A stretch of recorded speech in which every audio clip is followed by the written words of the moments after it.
Em comemoração aos 40 anos da franquia James Bond, foi lançado em 2002 o 20º filme, Die Another Day, o quarto e último filme da era Pierce Brosnan, então com 49 anos de idade. Apesar de ter sido muito criticado pelos excessos nas tecnologias apresentadas, o filme tem o seu valor por fazer uma homenagem ao legado deixado pelos seus antecessores, principalmente naquelas traquitanas, os gadgets usados pelo James Bond nos filmes anteriores. E resgatando também aquela rivalidade do Ocidente com o comunismo, o vilão agora está na Coreia do Norte.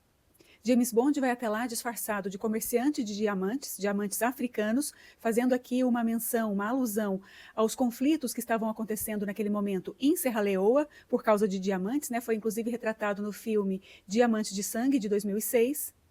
E ele chega, então, na Zona Desmilitarizada, a DMZ, no paralelo 38, que é uma faixa entre as duas Coreias, do Norte e do Sul, que fazem justamente essa fronteira. Essa zona desmilitarizada foi criada em 1953, após a Guerra das Coreias. É uma faixa de 4 quilômetros de largura por 250 quilômetros de extensão.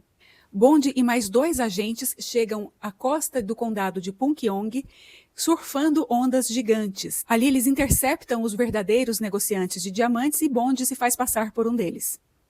Esses diamantes estão sendo levados para o coronel Tan Su-moon, um militar importante, filho de um general de alto escalão, e estão sendo trocados por armas de guerra, por tanques, rovers, que são capazes de andar sobre minas.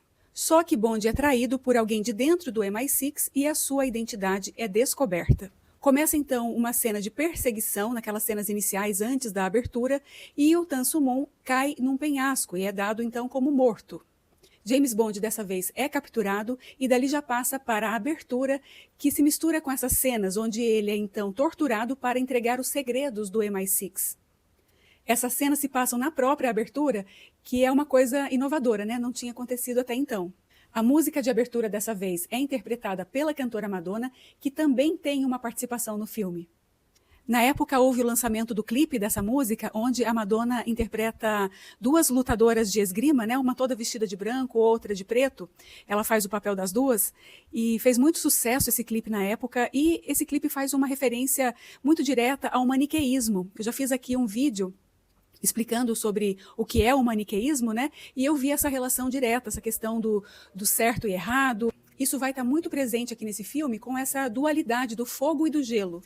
Depois de passar 14 meses sob o domínio ali dos coreanos, Bond é trocado por um outro prisioneiro, que é o Zhao. Ele era o braço direito do coronel Tan Sun. Só que Bond é então desligado do MI6, porque eles acham que ele pode ter cedido às torturas e revelado algum tipo de segredo do MI6. Porém, Bond foge ali do MI6 e vai procurar ajuda em Hong Kong junto à inteligência chinesa. Bond consegue então uma pista que leva a Havana, em Cuba, para uma clínica que faz modificação genética através do DNA. Essa clínica consegue mudar a aparência das pessoas. Em Havana, Bond vai conhecer a agente Jinx Johnson, vivida pela atriz Halle Berry, e que está ali também disfarçada. Ela é uma agente da NSA, uma outra agência de inteligência americana, e ela também está investigando essa clínica. E olha só que coisa interessante, mais uma homenagem que o filme está fazendo à criação do personagem James Bond. Aqui ele vai disfarçado para Cuba como um ornitólogo, um profissional que estuda os pássaros. E o Ian Fleming, quando criou esse personagem, ele gostava muito de pássaros e estava lendo um livro de um ornitólogo chamado James Bond. Então existiu essa pessoa na vida real com esse nome, que era esse ornitólogo que tinha escrito esse livro. O Ian Fleming achou esse nome muito apropriado para o personagem que ele estava criando. Então aqui temos mais essa homenagem também. Nessa clínica em Havana, Bond descobre que o Zhao está passando por um tratamento para mudar a sua aparência, e através do rastreamento dos diamantes com os quais o Zhao está fazendo o pagamento do tratamento, Bond chega a Gustav Graves, um milionário que vai ser o vilão aqui da vez e que está promovendo uma tecnologia de satélites usando diamantes. A princípio ele teria descoberto uma mina de diamantes na Islândia, mas na verdade são diamantes contrabandeados lá daquele conflito da África. Então essa mina na Islândia é apenas de fachada. E esse satélite do Gustav Graves faz parte de um projeto chamado Projeto Ícaros. O Ícaro, na mitologia grega, ele recebe asas de cera que não poderiam nem voar muito próximo do mar, porque receberiam a umidade e ficariam pesadas, e nem muito próximo do sol, que poderiam derreter, né? Então, aqui tem essa alusão a esse mito de Ícaro. E nós temos também a Miranda Frost, vivida pela atriz Rosamund Pike, que é a assistente do Gustav Graves e é uma esgrimista olímpica. O Gustav Graves também é um esgrimista, por isso que tem a Madonna. A Madonna tem uma escola de esgrima.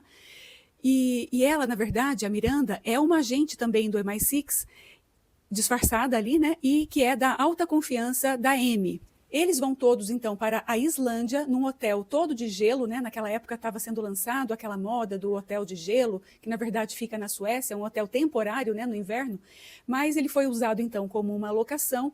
Eles vão, então, para a Islândia para o lançamento do projeto Ícaros. E nesse hotel, James Bond descobre que o Gustav Graves, na verdade, era o Tan Soo-moon. Ele não morreu naquela queda do penhasco, foi até aquela clínica e se transformou de um coreano, né, um asiático, para um caucasiano ali, inglês. E isso foi bastante criticado, né? Essa transformação aí pegou um pouco pesado demais. Mas o objetivo do Gustav Graves / Tan Soo-moon com esse satélite seria justamente destruir a DMZ e assim conseguir invadir a Coreia do Sul.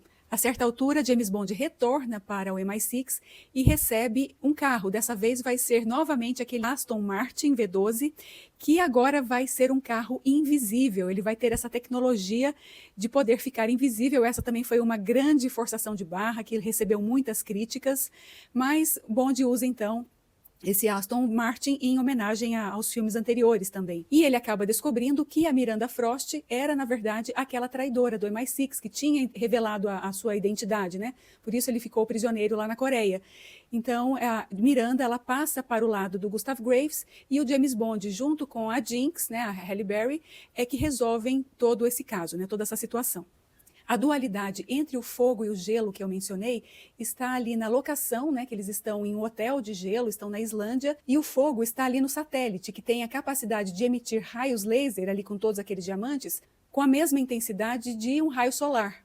O Gustav Graves alegava que aquela tecnologia seria para propiciar melhores condições para a agricultura, né, mas na verdade o objetivo dele era usar realmente como uma arma de guerra. Inclusive, num determinado momento, ele usa esse satélite e acaba destruindo uma enorme geleira. E até fala uma frase irônica, esse aquecimento global. Bom, essa é a história desse filme, logicamente que o James Bond, junto com a Jinx, ali vão formar essa parceria e resolver a situação. Ela, inclusive, acaba eliminando a Miranda Frost em uma luta de esgrima, que era a especialidade da Miranda, né?